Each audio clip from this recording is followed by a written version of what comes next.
Rome. I want you to think for a minute. What do you think of when you hear Rome?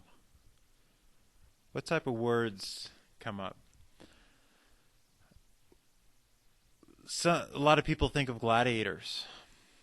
A lot of people think of buildings or wars or Julius Caesar.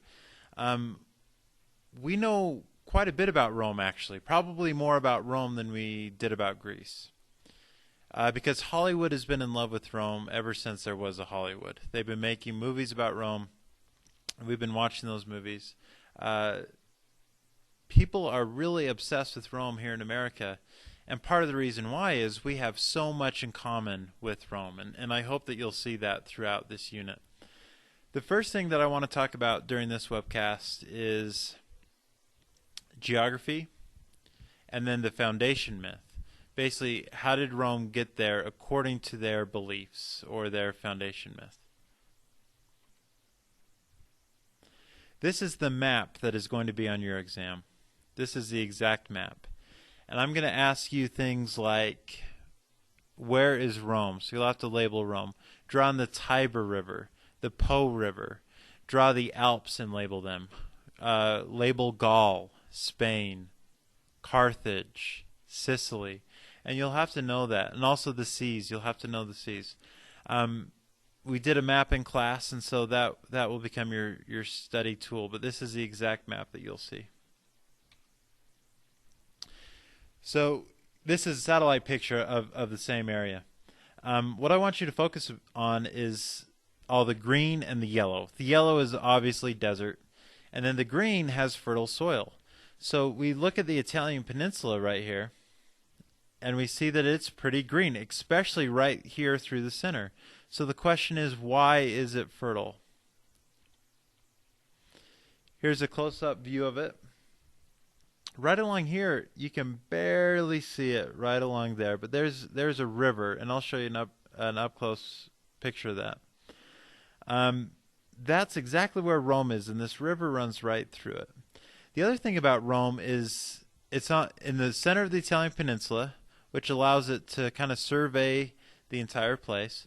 And the other thing that it has is it's very well fortified because of the natural barrier up to the north. Do you see that? This natural barrier right here is the Alps. And so that actually protects it. It's a security system. And basically no one in their right mind is going to cross over the Alps and attack Rome, except for Hannibal. And we'll talk about Hannibal later. So here's an up-close version of it. Notice Rome is not right on the coast, but it is right on the Tiber River. And that fits in with their foundation myth, and we'll talk about it later. But it does give it transportation. And Rome being inland a little bit is actually good for Rome because it's still protected because it's on 7 hills, and it has that natural barrier of the coast. So this is what you should know before the exam. It's on the center of the Italian peninsula, and that's that boot-shaped thing. It's famous for looking like a boot. And it's also right in the middle of the Mediterranean Sea. So why is that important? Well, you can access materials, you can access trade, you can become very, very wealthy from trade. Bill Gates earned his money from trade. Okay, so that we say trade, and that seems like something, you're swapping a chicken for a goose, But trade, Walmart makes its money off trade. That basically every store that sells a product is making money off trade, and so Rome becomes extremely wealthy off trade. It's also located in a great place because it's in between 2 great civilizations, the Greeks that we've already talked about, and one that you're probably not familiar with called the Etruscans. They learn a lot from the Etruscans as well as the Greeks, and it really forms or shapes their culture. It's also well fortified and protected because it's on the 7 hills and also the Northern Alps.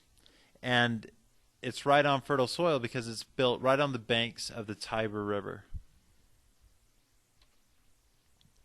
So let's talk about the foundation myth. And the whole reason why we talk about the foundation myth is that it tells us about their values. So their foundation myth starts with a Latin king and his daughter, the Latin princess, and his evil brother.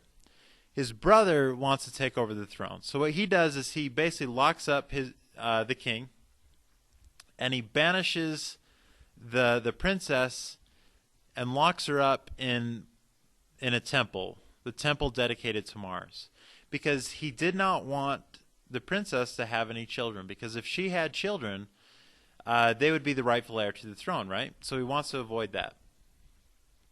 What he wasn't planning on was Mars visits his temple every once in a while, and he got to know this Latin princess who was pretty cute. And so 9 months later, she had twins. Once the Latin king found out about this, the evil Latin king, right, the new Latin king, he orders the twins, whose name is Romulus and Remus, to be taken and thrown in the Tiber River, thinking that they would drown. But they didn't drown.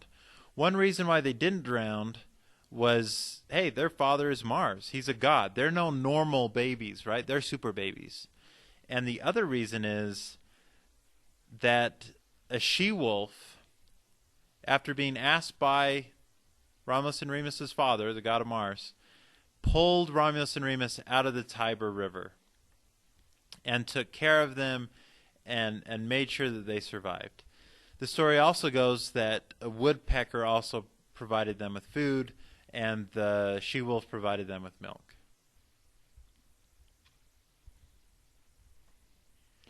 Then one day a shepherd was kind of walking around in the wilderness, and he saw these two toddlers running around, and he didn't see any parents or anything, so he decided to take them in and take them home and raise them as his own. That's what this picture is depicting. You can see Romulus and Remus there, as well as the shepherd. Well, he raised them. Once the twins realized who they were, they freed their grandfather, right? And they kicked out their uncle. They also decided to build a city along the banks of the Tiber River where the she-wolf had pulled them out. Now, there's a couple different versions of this story. I'll tell you both. One version is they both build this great city. Then they're trying to decide who the king was going to be. What are we going to name this city? Are we going to call it Rome, or are we going to call it Rheims? And who's going to be its king? And so they decided to let the gods decide. And so how they're going to do that was Romulus was going to stand on one of the 7 hills of Rome, and Remus was going to stand on another. And then they're going to wait for a sign from the gods, an omen from the gods. And they decided that was going to be in the sign of birds flying overhead. So they stood there and waited and waited and waited until eventually birds flew over Romulus's head. Well, Remus was so furious about this, he actually went over to his hill and started fighting them to the death. Well, Remus didn't actually kill Romulus. Romulus killed Remus. And so that's how he became the king. Another story is that Romulus is building the city, and Remus just wants to play, just wants to goof off. And so he keeps knocking off or knocking over the walls that Romulus built. After a few times, Romulus gets really frustrated and then decides to kill his brother so he can build the city. And he named the city after himself, Rome. Well, what do they both have in common? Well, the twins wanted to build a city where the she-wolf pulled them out of the river, right? So you should know that. And Romulus killed his brother Remus and built the city of Rome. So this is a pretty bizarre story, but it will actually tell us a lot about Roman values. And this is a pretty bizarre statue. This is actually kind of a smaller statue, would have been in the center of Rome, probably about 2.5 to 3 feet tall. I'm not exactly sure how tall it was, but it wasn't ginormous. Okay, it was pretty small. And if you look at that, you see Romulus and Remus there, And your first thought might be, ew, but then we have to take a closer look at this and understand, why did they build this statue, and what is the point of the story? What are the values that it's teaching them? And you should write down some of these values underneath your yellow Roman values. Well, think about this. If a she-wolf is your adopted mother, what are you going to value? You're probably going to value violence, right? Remember that Mars is also their father. And so, again, they value war and they value violence. Another thing, if you think of that story, Romulus and Remus were very loyal to their grandfather. They freed him and were loyal to him. So I'd definitely write down loyalty as a Roman value. They were also industrious, or builders, right? They wanted to build the city of Rome, and so we see Rome do that as well. And if you can think of any others, you can put those down as well. I'm going to ask you to perhaps write an essay on the next test, asking you how the foundation myth links to Roman values. So you should be thinking about that throughout this unit. Okay, so now let's talk really about why it was where it was. Well, obviously it's built on the Tiber River. This is the perfect place to put a city. So it's no accident that a city's there. So here we see Rome, and then we see these three colors on the map. The green is the Etruscans by looking at the key. The purple are the Greeks, and then the red are the Romans, or I'll be referring to them as the Latins. The Latins are the first Romans, so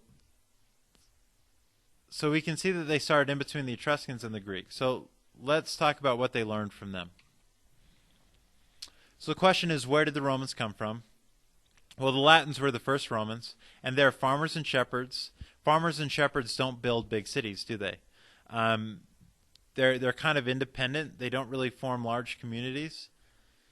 And so the Latins were basically these tribes on these 7 hills of Rome, and they weren't very organized. And then the Etruscans take them over. Now the Etruscans, they're metal workers. They were miners. They literally honeycombed the land with mines, and they were great metal workers. They also built the arch, so they taught the Romans how to build the arch, which is very influential in what Romans will build later on, like the Colosseum or the Pantheon. Then we have the Greeks. Now the Greeks really, really influenced the Roman culture. Their architecture, their religion, what they ate, what they believed. Basically, the Romans take a lot of what the Greeks were.